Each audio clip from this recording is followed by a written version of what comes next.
In this video, I'm gonna show you 3 most important steps in order to create high quality videos with your iPhone. We're gonna talk about the settings, the filming and the editing to get the most cinematic results. Welcome to my new one.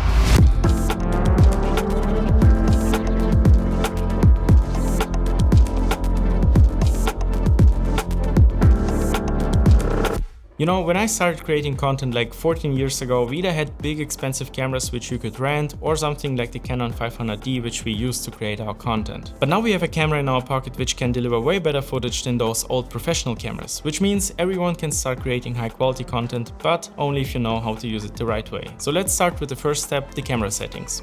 The first settings we're gonna change is the resolution and the frame rate. To find those settings, simply go into Settings, Camera, then Record Video.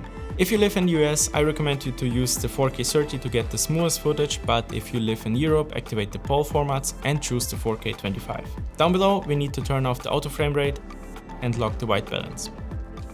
The second and most important step is the right format and the picture profile to get the most dynamic range and the highest quality. To find those formats, simply go into Settings, Camera, then Formats. The first setting you need to change is the camera capture. In order to get the most data and details, we need to switch from high efficiency to the most compatible.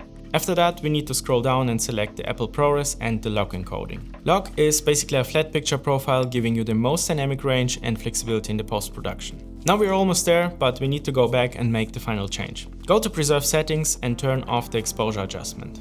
In environments like this one, for example, iPhone always tries to lift the shadows and clips the highlights at the same time. To prevent that, we need to set the exposure to -0.7 inside the camera app in order to prevent the highlights from clipping. And by the way, if you're filming the normal everyday stuff which you want to share with your friends, do not use ProRes lock mode since your storage will be gone in a second and your friend will receive a gray, undeveloped image. The log footage must always be color corrected in order to look normal. More on that later in this video. Alright, now we've done the most important settings, let's move on to the filming process. In order to create cinematic, good-looking images, you need to keep the composition basics in mind. Try to start with a wide establishing shot, then you can show the person and what they're doing. This gives the viewer an understanding where the story is happening, who is involved in it, and what is happening. But you can also activate the grid and the level in order to get better compositions. Place the main parts of your image on the top left or the top right line to get a good balanced image and try different lenses. After filming the content, we're gonna upload the footage and start with the editing.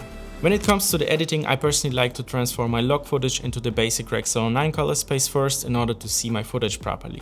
Rec. 09 is the normal looking color space for all the modern screens where we consume our content. To achieve that, you can download the basic LUT from the Apple Store, but if you want to get this cinematic look like this one for example, you can download my iPhone LUT collection, giving you multiple looks with a single click. And since we have reached 5,000 subscribers, which I am very grateful for, I will create a secret discount code for the first 20 purchases at the end of this video. And by the way, if you're planning to make content where you or someone needs to talk, I highly recommend you to check out the small mic system by Holyland. It's very small, very affordable and works plug and play with your camera, but also with your mobile devices.